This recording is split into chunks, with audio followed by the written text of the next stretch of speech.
नमस्कार मैत्रिणींनो, रंजना किचनमध्ये तुमचं अगदी मनापासून स्वागत आहे। आज आपल्याला बनवायची आहे वेगळीच रेसिपी। एकदा बनवा महिनाभर खा अशा प्रकारे रेसिपी आहे। त्यासाठी छान आपल्याला 2 वाट्या मैदा किंवा गव्हाचं पीठ घ्यायचं आहे। मी घेतलेला आहे मैदा। आता मैदा घेतल्यानंतर त्यामध्ये आपल्याला काय घालायचं आहे व्हिडिओ संपूर्ण पहा। तुम्ही कुठे बाहेर गेला तरीसुद्धा ही रेसिपी टिकणारी आहे। आता धणे घेतलेले आहे, बेडगी मिरची 4-5 घेतलेले आहेत आणि जिरं, बडीशेप, लवंग, मिरी आणि दालचिनी, ओवा एवढी सामग्री आहे आपल्याला घ्यायची। एक लोखंडी पॅन ठेवलेला आहे, त्यामध्ये घालून घ्यायचं आहे आणि भाजून घ्यायची आहे।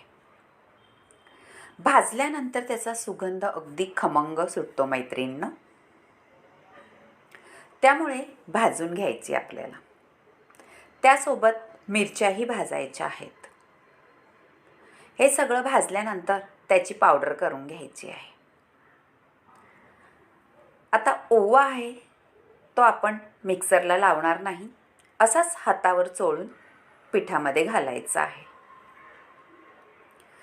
आणि त्यामध्ये आपण जी पावडर करून घेतलेली आहे त्याची पावडर घालून घ्यायची आहे। कसुरी मेथी हातावर चोळून घालायची आहे, म्हणजे पानं कुस्करल्यानंतर स्वाद अप्रतिम येतो। हळद घालून घ्यायची आहे, अर्धा चमचा। घरगुती मसाला आहे आपण जो रोजच्या जेवणात वापरतो तो। चवीनुसार मीठ घातलेलं आहे आणि 2 चमचे तेल घालायचं आहे मैत्रिणींनो। ही रेसिपी मुलांसाठी अगदी उत्तम आहे। तुम्ही डब्यालाही देऊ शकता किंवा चहाबरोबर खाऊ शकता। छोट्याशा भुकेला कधीतरी तोंडात घालू शकता अशी रेसिपी आहे। आता मिक्स केल्यानंतर थोडं हापके मारूनच पाणी घ्यायचं आहे आपल्याला, पूर्ण एकदम ओतायचं नाही। आता आपल्याला घट्ट पीठ मळायचं आहे मैत्रिणींनो, सैलसर मळायचं नाही। चपातीला मळतो त्यापेक्षा थोडं घट्ट मळायचं आहे। घट्ट पीठ मळल्यानंतर क्रिस्पी, क्रंची किंवा कुरकुरीत काही म्हणू शकता अशी रेसिपी होते। पीठ मळून झालेलं आहे, थोडं झाकून ठेवायचं आहे मुरण्यासाठी। मसाले त्याच्यामध्ये छान घोळले जातात आणि चव भारीच येते। आता 5 मिनिटं झालेली आहेत, ओट्यावरतीच घेऊ आपण, त्यामुळे साफसफाई गरजेची आहे। पीठ मळलेलं परत एकदा मळून घ्यायचं आहे व्यवस्थित। हे पहा, थोडंसं मळायला दाब देऊन मळायचं आणि गोळे करून घ्यायचे।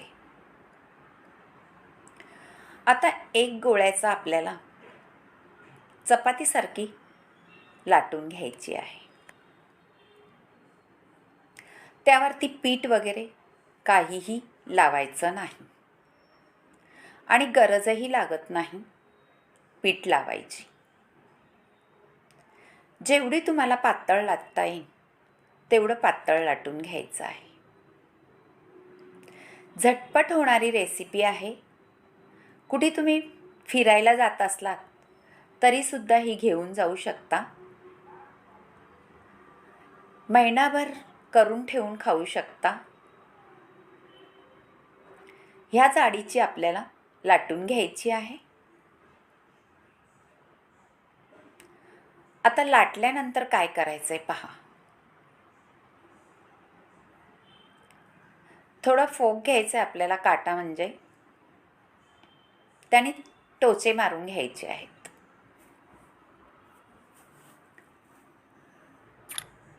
टोचे मारल्यानंतर पहा झालेले आहेत मारून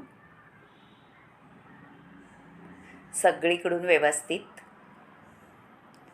आता एक ग्लास घेतलेला आहे आणि त्याने आपल्याला कापून घ्यायचं आहे पुऱ्यांसारखं. तुम्ही छोटेही करू शकता, मोठ्याही करू शकता किंवा अशा मीडियमही करू शकता. जसं तुम्हाला आवडेल साईज त्याप्रमाणे करून घ्या. आणि हे टोचे का मारलेत हे सुद्धा तुम्हाला सांगणार आहे. तुम्ही नुसता गोळा घ्यायचा आहे छोटासा आणि पुरीसारखा लाटून त्यावर टोचे मारले ती सुद्धा तुम्ही करू शकता. पण एकदम लाटली तर 5-6 पुऱ्या छान तयार होतात. कारण वेळही लागत नाही बनवायला. आता करून घेतलेल्या आहेत ह्या पुऱ्या. पहा तेल गरम व्हायला ठेवलं होतं. आपल्याला घालून घ्यायचे आहेत तेलामध्ये. ह्या पुऱ्या तळताना तेल अजिबात जास्त गरम ठेवायचं नाही. मीडियम आचेवरती आपल्याला तळायचे आहेत. म्हणजे कुरकुरीत आणि क्रंची होतात. आणि टोचे मारून कशासाठी घेतले हे सांगणार आहे. आपली पुरी फुगणार नाही आणि मऊ पडणार नाही. त्यामुळे टोचे मारून घ्यायचे असतात मैत्रिणींनो. नक्की करून पहा. आवडलं तर रंजना किचनला लाईक करा, शेअर करा, कमेंट करायला विसरू नका आणि सबस्क्राईब करा. तुम्हाला जर माझ्या रेसिपी आवडत असल्या तर नक्कीच करून पाहत जा. आणि त्यामध्ये काही बदल करायचा असला तेही सांगू शकता. तुम्ही कुठून पाहता रेसिपी आणि एक कमेंट जरूर कळवत जा. कमेंट तुमच्या आल्याने खूप छान वाटतं, भारी वाचायला. आणि नवनवीन रेसिपी करायलाही आवडतात आम्हाला. अशाप्रमाणे तळून घ्यायचे आहेत थोडे लाल होईस्तोपर्यंत मंद आचेवरती. आता सगळ्या मी लाटून तर घेतलेल्या आहेत आणि तळूनही घेणार आहे. आपल्याला ही पुरी बनवलेली आहे चाटची. तुम्ही यावरती चाट ठेवून सुद्धा खाऊ शकता. ज्याप्रमाणे आपण हे करतो पुरी म्हणजे सेवपुरी किंवा छोले पुरीमध्ये आपण खातो. छोले ठेवून सुद्धा त्याच्यावरती चाट म्हणजे कांदा टॅमॅटो असं ठेवून दही असंही खाऊ शकता तुम्ही. इतकी सुंदर रेसिपी होते. नक्कीच करून पहा. आवडली तर लाईक जरूर करा. बाय मैत्रिणींनो. भेटूया अशाच नवनवीन रेसिपीमध्ये. तोपर्यंत छान पुरी चाटचा स्वाद घ्या आणि कमेंटमध्ये जरूर कळवा तुम्हाला आवडली का ही पुरी. झालेली आहे.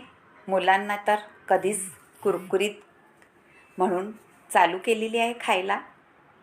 तुम्हीही करू शकता अशा टाईपमध्ये आणि महिनाभर खाऊ शकता. बाय बाय मैत्रिणींनो. भेटूया आपण अशाच नवनवीन रेसिपीमध्ये. तोपर्यंत रंजना किचनला लाईक करा, शेअर करा, कमेंट करायला विसरू नका आणि सबस्क्राईब करा. तुमच्या एक कमेंटची नक्कीच वाट बघत असते. इतक्या कुरकुरीत झाल्यात का अगदी मोडताच कुटका उडतो.